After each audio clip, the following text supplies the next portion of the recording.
Hey everybody, JC here. Happy Tuesday evening. It's 9 o'clock here in Porter, Texas. About to go make a quick run to the HEB on North Park Drive in Porter. So just figured I'd throw the GoPros on and film the drive. Let's go. All right.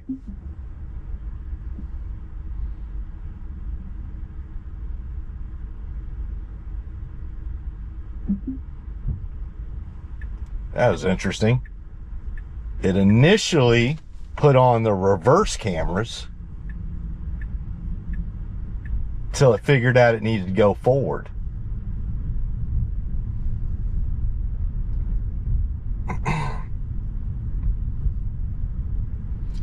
So I hope everybody's having a good evening. Beautiful evening here in the Houston area. It's about 73 degrees. Had another really nice day today. All right, got a stop sign. Come to a stop and head out of my street and into the neighborhood. Yeah, a quick one tonight. Just going to go over to the HEB, go grab a handful of things and then head on home. But you just never know. So I always say, just throw the cameras on, because sometimes some of the most interesting things can happen, even on a run to the HEB. So while we're going there, thought maybe I might try and talk a little bit more about what our discussion was on the last FSD drive I had. We were talking about Tesla's Optimus humanoid robot and all the interesting things going on there. So yeah, I think when I closed it out on Sunday evening, we talked about what Tesla's plans are, that they plan to have 10,000 of the Optimus humanoid robot in production by the end of this year. I also mentioned, I sort of doubt we're going to get to 10,000, but even if it's 3,000 to 5,000, that's still going to be pretty incredible thing. And then from that point, what I do know they'll be able to do, oh, we had a pedestrian right there with a puppy dog, we handled that well, is that they will be able to ramp pretty doggone quickly. And when I say pretty doggone quickly, I think the thought is that they should be able to ramp production about 5 to 10x each year. So if they are able to get 10,000 produced in 2025 by the end of the year, then they'll be able to produce about 100,000 in 2026, and then 1 million in 27, and so on and so forth. So you get to the point where they're producing 100 million of these things by the end of the decade. And we also talked about they definitely have competition. There are a lot of humanoid robot companies out there, a lot of them in China as well as here in the United States. A lot of them are really good. There's some companies in China that are building some really, really interesting humanoid robots. So there is definitely competition. And finally, I think we mentioned that, you know, regardless of what our own personal feelings might be about artificial intelligence or humanoid robots or all the above, that, you know, it really doesn't matter. It's happening. And even if it didn't involve Tesla, even if it didn't involve the United States, it's going to happen because of the worldwide competition in this market. So really at this point, you know, it comes down to the hardware and the software. So as you might imagine, it's not an easy hardware solution. Because what Tesla is doing is what's called the generalized humanoid robot approach. So instead of creating specialized robots for just specific tasks, so I think the easiest example would be like the Roomba, you know, the robot vacuum machine, which, oh, by the way, I wish somebody show me one that works pretty good. And I've got one at home, and it just seems to, it does good for about 15-20 minutes, and then it gets into a fight with my dog, or it gets into a fight with one of the rugs, and I don't know. But anywho, that's just an example of a specialized robot. What Tesla and many of the other companies around the globe are going for is a generalized approach. And when you hear people talk about a generalized robotic approach, they're generally talking about something in the human form. It's a human form factor. So some people may ask, well, why build a robot in a human form? Like, don't we have some downfalls to our human form? And the answer to that is, well, yeah, there may be some downfalls to certain tasks when it comes to the human form, but I'm gonna put a pin in that. So we're trying to take a left here. We do have some oncoming traffic from both sides. So let me just put a pin in that for a second and see. This intersection is just, it can be a little bit interesting simply because the traffic on 494 has the right of way. They do not have a, there we go. So we were see, and there you go again. They both had their blinker on, but we waited until they actually made that right turn. So just doesn't trust cars with their blinkers. Anyway, yeah, so the human form factor is, yeah, you could probably do certain tasks better and more efficiently with something other than the human form. But, you know, we evolved over millions of years into the form we're at obviously for biological reasons. And it served us very, very well from a generalized approach, right? We are a generalized biological form, right? We're not great at everything, but we're pretty good at everything that at least that we care about. And let's just also be blunt. Regardless of how you feel about the human form. Now that's interesting. We did not take that dedicated right turning lane this time. So that was interesting. They have a temporary right turning lane there due to all the heavy road construction. It did not take it. It went up to the light and then took a right, which is fine, but it's kind of hit or miss still with that temporary right turning lane. But going back to humanoid robots, yes, we're not great at everything, but we're good at just about everything. But also, the world that we have constructed up to this point, and the world is just what it is, right? Everything about the infrastructure and the systems and the processes and the organizations that we have built all around the globe over all these millennia.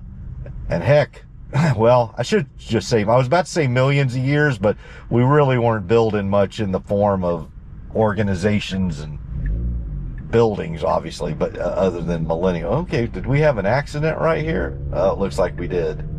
Okay, so we got around that accident. Great job. Excellent job.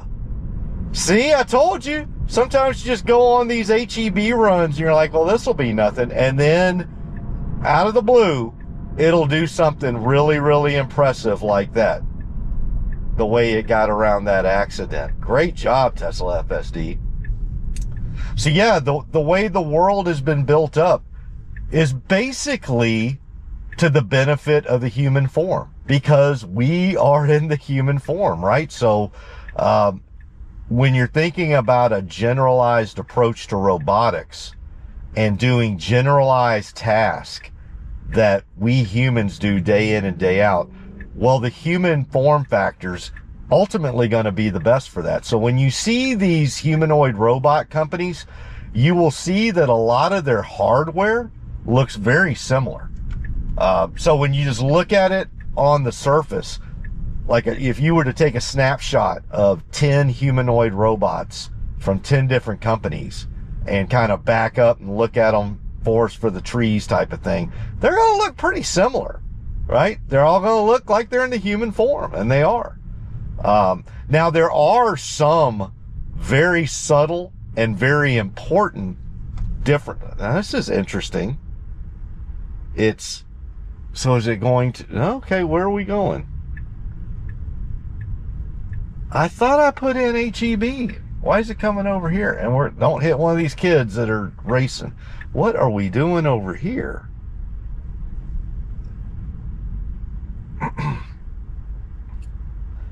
This is interesting. I thought I put in, because the pin here is right here, but I thought I put in HEB.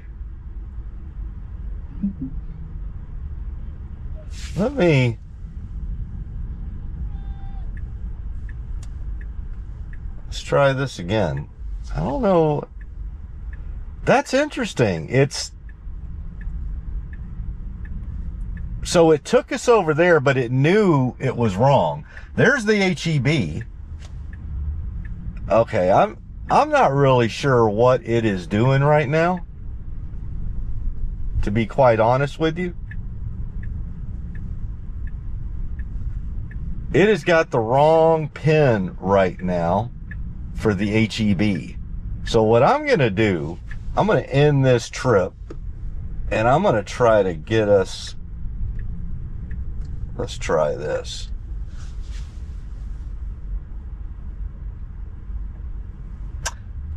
I may need to look at, because I set the pin. There we go. Now let's see how it does.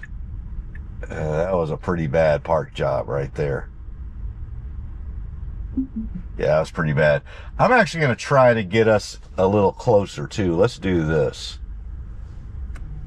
So I'm right here. Let's go over there.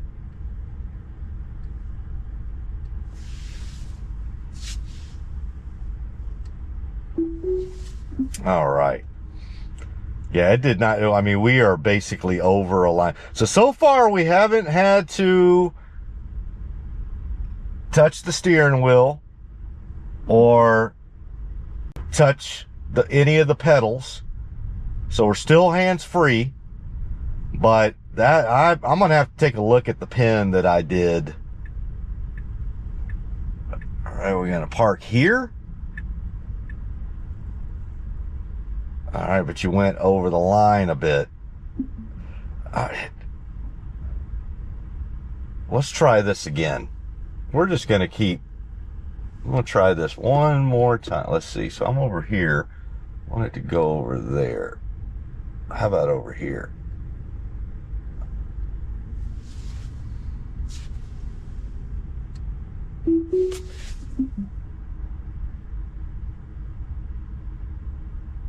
All right, got the rear. Yeah, we're just playing around with parking right now. I could have probably stayed. I'd have had to back up a little bit though manually because it was over that line. So, but yeah, if you were to look at the tent, they look pretty identical. But now when you get into some of the subtleties and the nuances, like how the hand is designed, how the feet are designed, the actuators, the ankles, all of that, there are some differences there. All right, are we going to take a right here? And so Tesla definitely has some interesting form factors when it comes to that as well. All right, let's keep on going. Oh, well, there was a spot there. Is it going to try? No. Yeah. All right. But what are you going to do? All right. We're going to keep. You see how stubborn I am.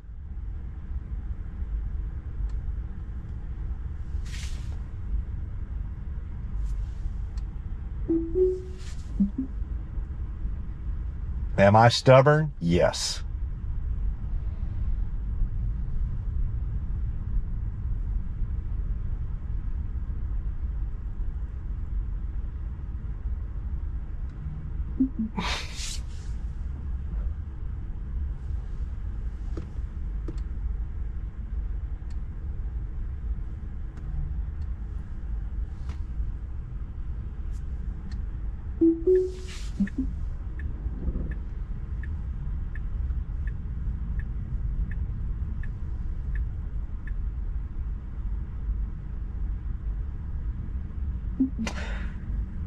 Just not going to be able to get away with not doing it manual. So it parked, but we're on the line, so I'm going to have to repark. I just can't. You know what? I'm not giving up. I'm just not doing it. I'm not giving up.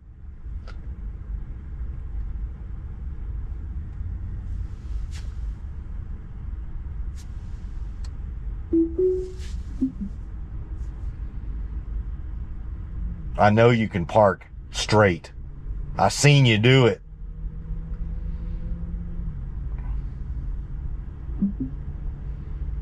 Come on. Come on, baby.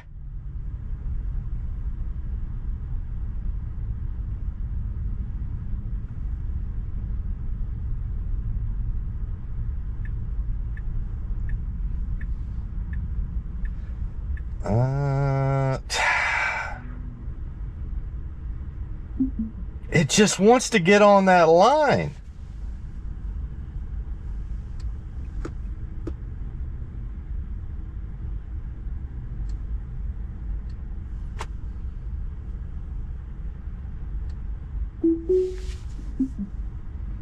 Look at that. It's parking, but I don't know what it is if it just wants to get over that line. It's literally just, I think, what I promise you is I may be stubborn, but whatever it decides to do on this next one, I'll live with it. I'll just live with it.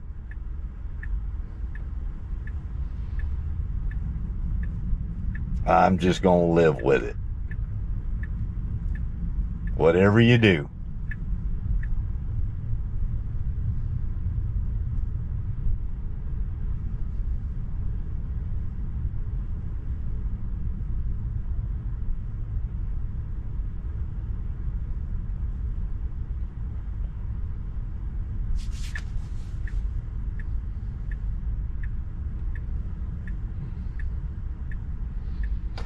Well, this time, you know what I think it is?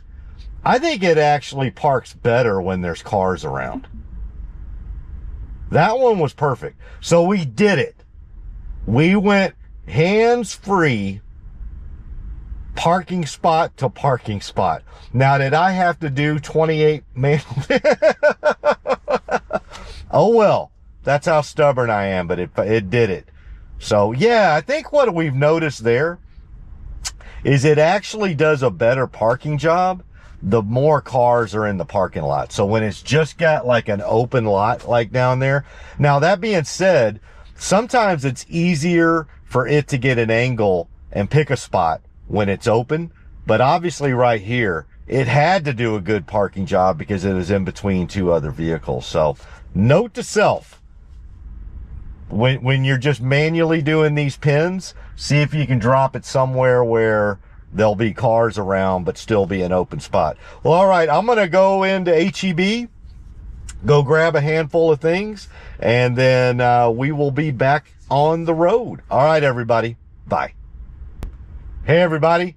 JC back in the Tesla. We're done at the HEB, so it's time to head back to the casa. Let's go.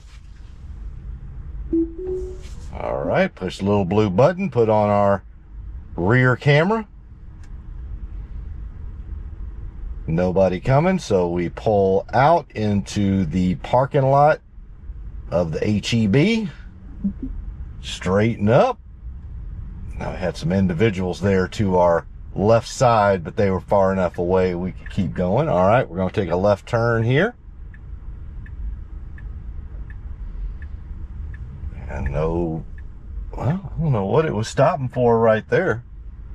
We're good. We got some individuals behind us, some individuals to our side, but it is, all right, it's going to let those individuals go ahead. Okay, that's what it was. So we have some individuals walking behind the car, individuals walking to the side like they were going in front. We played it real cautious there. Probably a little overly cautious. I don't think we needed to. The folks that were there to the, I mean, oh, what in the world? Now, he's doing something you're not supposed to be doing. That's driving through a parking lot. So that's a no-no. That is a no-no. All right, we're going to take a left out of the parking lot here. And now we are out of the HEB parking lot. So yeah, when I left, we were talking about the generalized human form factor that Optimus and some of the other humanoid robots are in, and the nuances around their joints, or you call them actuators, and especially the hands and feet and hips and all that sort of stuff. But and make no mistake about it, even in the first generation of the Optimus, as well as some of the other companies' robots, they're being built in that generalized form to ultimately do many, many different types of tasks and jobs. But initially, what Tesla's plan is for the Optimus that they produce in 2025, this year, definitely, and most likely whatever they produce in 2026 as well, will all be for internal use. So if you think about, the 10 to $100,000 Optimus that they build, that's going to be on the manufacturing line, doing assembly, materials handling, quality control, inspections. So if you think about all the individual tasks, especially heavy lifting type stuff, so all the individual tasks that could happen inside a manufacturing plant, inside a gigafactory, that is where Tesla is going to focus the Optimus. And then at some point, probably towards the end of 2026, they will then start selling them commercially to other companies. And that makes sense. It's like, go ahead and use it internally first and show what Optimus can do in a manufacturing center location. So again, all the different things that I just listed, and many more that you could do within a manufacturing facility, within a gigafactory or a plant or whatever. And so, believe me, there will be tons of companies. There will be no problem with demand. And you know why there won't be a problem with demand? Because all around the world, but especially in the United States, we've got like 10 to 12 million unfilled jobs as we speak. And that's just like right now, like the jobs that are needed as we speak. 10 to 12 million of them unfilled. And those unfilled jobs are for various reasons. Some of it's just, folks don't want to work those types of jobs anymore. They're dangerous. They're dirty. They're, this or that. There's a skills gap, right? There's some of the skills that are needed for these technical jobs don't exist. And let's just be blunt. In the United States, when it comes to some of these trades, we've historically, culturally looked down on some of them. I hate that that's the case, but it just is, right? A lot of folks have not grown up, being pushed towards the trades like they were many other, several generations ago. All right, we come to a stop. So you've got that. You got the baby boomers that are retiring. Well, as the baby boomers retire, they are the largest generation we've ever had. So imagine what's going to happen as the baby boomers retire. You got a double whammy. Number one, they're leaving the workforce. So that 10 to 12 million is just going to continue to grow of available jobs. And, oh, by the way, those baby boomers that are leaving, they're going to need more health care, which we'll come to in a second. So there's a lot of different reasons why the demand is going to be off the charts. Like, that's not even a debate. And nobody with that's honest with themselves, who's an economist or a technician or just anybody that thinks about the future, nobody who's actually being honest with themselves or with you can sit there and say there's no demand for humanoid robots. there will be a ton of demand. The TAM, the total addressable market for humanoid robots, will damn near be infinite. I mean, like I said, even today, just in the United States, we could absorb 10 million plus humanoid robots. And we don't even have 1,000 yet. So it's like, we can start talking about whether there's demand issues many, many years from now, but there won't be. So that's that. So you can take the demand issue off the table and why there will be so much demand. But again, they're only going to be used in the manufacturing setting at first. But then, as it gets proven out, as it shows what it can do in those and it gets better, right? Because you've got a hardware component and a software component. So the hardware component is getting pretty doggone good. But obviously the software component, that's the artificial intelligence. So the autonomy and the level of teleoperation that might be needed, and how good these humanoid robots get from an autonomy standpoint. So it's pretty much identical to FSD, right? FSD has gotten better over time because the neural net just gets better and better and better. So each new software release I get, which, oh, by the way, I'm itching, man. I'm ready for that. I've had this 13.2.2 now for about a month and a half. So yeah, I'm ready for a new one, but that's another conversation. But yeah, just like I get a new software release and you can tell it gets better because the neural net's been trained up even more. Well, that's going to be the same with the humanoid robot. Its software is just going to get better and better and better. Just like FSD, same concept, same artificial intelligence, same real world AI. So as that gets proven out, then it's going to get moved on to other sectors of the economy. So I got some of those written down here. So if you think about it, like healthcare, obviously healthcare could be a big one. Physical support, cleaning, cleaning. God, that talk about that could really help. Rehab, caregiving, and even help in specialized surgeries eventually. Education, restaurants, hotels, retail, security and law enforcement, child care and mental health. So there's a lot of different things. If you think about in education, special education, teaching assistants, language practice, and within retail, obviously, customer assistance, stocking, security and law enforcement, that one's easy. Just have them patrol in neighborhoods, right? Even if you don't want to give them the ability to be able to apprehend people or use deadly force, hopefully, but just the fact that there's Optimus running around your neighborhood is going to cut down on. So I just bring all those up, that those are some of the long-term things that may be done. All right, let's see how we do here. I think we're probably just going to parallel park right here. Yep, that's what we're going to do. So let me shut that off.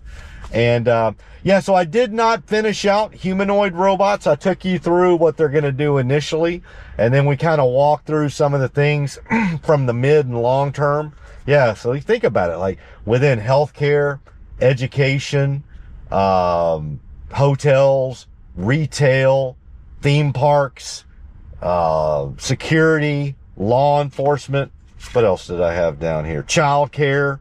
Like, oh, I'll never leave. Oh yeah, believe me, once this thing starts ramping up and we see all the different things that they're going to be able to do, you will not have the amount of things that you say today, I would never use a robot for that. Those will chip away over time. And so, yeah, so those are some of the short to midterm things. Long term, construction and roofing, space travel. So we obviously are looking to go back to the moon, go to Mars, do all that sort of stuff. Well, that's going to be a lot easier to do when we have some humanoid robots to assist us with all that. And then finally, personal companions and household management. And don't you laugh. Household management, that probably makes more sense. I put those last. I think the very last thing we will ever get comfortable with Optimus for is being within our house and being personal companions. I think for the elderly, it may come sooner, because as we speak today, think about that. How nice would that be? How many of our elderly do we just put into nursing homes and they sit there all day without anybody to talk to? Imagine if we could use Optimus humanoid robots with artificial intelligence to just be personal companions. So I think that will come sooner for the elderly and the infirmed. But ultimately, I could see it being part of household management. I think that will be the very last thing. I think like people always talk about, well, when they come out, are you going to get one for your house? And quite frankly, I think the very last place, I think humanoid robots will be everywhere before they're inside people's homes. Because I think that companies that are developing these humanoid robots and doing it mostly for industrial purposes right now, I think they want to make sure they may want to be on the third or fourth or maybe even fifth generation before we get them into households. But once they're there, yeah, I could see it taking care of household management and being personal companions, right? And helping with childcare within the home. So, I mean, it's just endless, the amount of things that it can do. So that ultimately brings me to the very last point. We're not going to, I'm going to shut it down here in a second, but there is one final thing we obviously got to talk about when it comes to humanoid robotics. And what does that mean for us in the future? What does that mean for humanity? What does that mean for the traditional linkage of work and income to your personal well-being, to your what you've historically thought of as your self-worth, right? Most of us, that's how we think in terms of self-worth is, what do you do for a living? What are you doing? What do you got going on? You know, and it's basically from a work and income generation standpoint. So what does that mean in the future when almost all tasks and jobs are being done by robotics? And that frees us up to do other things. So what does that mean? And I do want to go into that in a little bit more detail, but since we're already home, I'm going to shut it down. So that'll be my last thing to talk about with Optimus humanoid robotics at Tesla. And again, the reason why I wanted to talk about this more is ultimately 5+ years from now, this is going to be the value of Tesla, right? I mean, Amazon used to sell books. Not many people think about them as a bookseller anymore, right? Well, it's going to be a very similar trajectory for Tesla, but just to an nth degree. Because it's no longer going to be about vehicle sales. It just won't. In fact, like I mentioned before when we were talking about autonomy, I think in 10 years' time, very few people will buy personal vehicles. I may be off on that. I may be being aggressive with my tip, but ultimately that's where we're going to go with that. But here's the funny thing. That's going to pale in comparison to humanoid robotics. It's just going to change everything. It's literally going to change the dynamics of what it means for us to be humans and to interact and have human relationships and how we've set up all our infrastructures on Earth as human beings. And I'm personally really excited about it. I have decided to be really, really excited and happy that I happen to be alive at this juncture in our history, that I'm going to hopefully get to see that happen. Because I think what it's going to do is it's going to free us up to do some just absolutely amazing things as human beings. And we'll talk about that more.